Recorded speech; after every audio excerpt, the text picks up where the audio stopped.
Brignoles, France, AFP. Dans le sud-est de la France, un coiffeur souhaite utiliser les mèches coupées pour remplir des boudins entourés de bas en nylon afin d'absorber les résidus d'hydrocarbures dans les pores. D'un salon de coiffure aux eaux d'un port varois, en passant par une entreprise d'insertion, au lieu de finir à la poubelle, les cheveux coupés par Thierry Gras seront transformés en boudins pour contribuer à dépolluer la Méditerranée.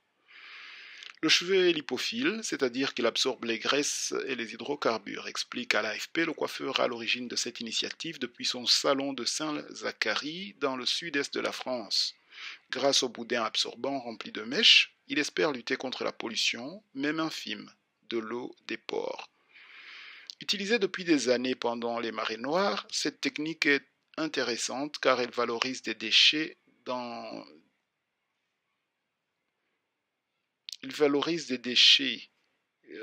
la dépollution, note Naufel Hadour, maître de conférence à l'École centrale de Lyon, qui travaille sur d'autres techniques de traitement des eaux polluées. Chaque année, un coiffeur produit environ 29 kg de cheveux qui finissent la plupart du temps à la poubelle, raconte M. Gras en train de couper les mèches colorées d'un client. Enfant, il avait été marqué par le naufrage en 1978 de la Moko Cadiz, lors duquel des cheveux avaient été utilisés pour éponger plus de 200 000 tonnes d'hydrocarbures déversés sur le littoral breton. Du bon usage des mèches coupées. D'où son étonnement en commençant sa carrière de coiffeur de constater qu'aucune filière de recyclage n'existait. C'est à ce moment-là qu'a germé l'idée d'utiliser les mèches coupées pour remplir des boudins entourés de bas en nylon afin d'absorber les résidus d'hydrocarbures dans les pores. En 2015, il a fondé l'association des coiffeurs justes, un réseau de 3300 professionnels qui lui envoient des mèches coupées. On peut les utiliser en cas de grave accident pétrolier, comme c'est arrivé récemment à l'île Maurice, mais l'idée ici c'est de dépolluer de manière récurrente toutes les micropollutions, détaille le coiffeur. Aujourd'hui, dans un entrepôt de Brignoles, à 30 km de son salon, 40 tonnes de cheveux attendent le début de la production à grande échelle de boudins anti-pollution qui devrait démarrer après des tests dans le port de Cavalère-sur-Mer. Dans des sacs en papier remplis de 2 kg de cheveux chacun, le fruit des coupes de coiffeurs d'Île-de-France, de Bretagne et même d'Allemagne ou du Luxembourg. Ces cheveux sont ensuite envoyés dans une entreprise d'insertion à quelques rues de là, où des personnes éloignées de l'emploi ou en décrochage scolaire en remplissent des bas de nylon.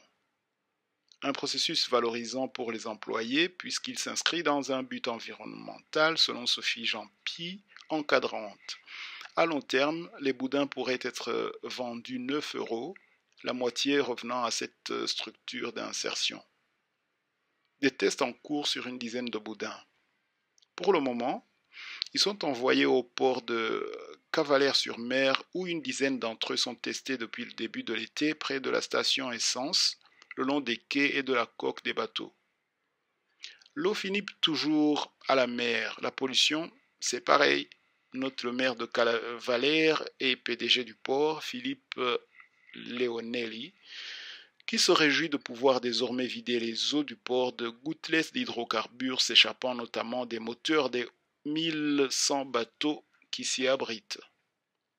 La méthode traditionnelle, des buvards ou boudins en polymère, NDR, c'est des produits qu'on ne réutilise pas et qu'on jette, déplore-t-il. Les boudins de cheveux, eux, sont lavables et réutilisables une dizaine de fois.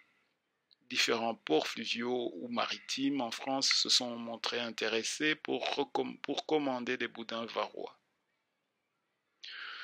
On est tous à la recherche de moyens recyclables pour essayer de ne plus surcharger notre territoire et notre terre, note M. Leonelli, heureux de faire partie de ce circuit local, écologique et solidaire. Prochaine étape, obtenir l'accréditation de l'inspection du travail pour les outils de production et de l'organisme anti-pollution des eaux avant le début de la production à grande échelle prévue à l'automne.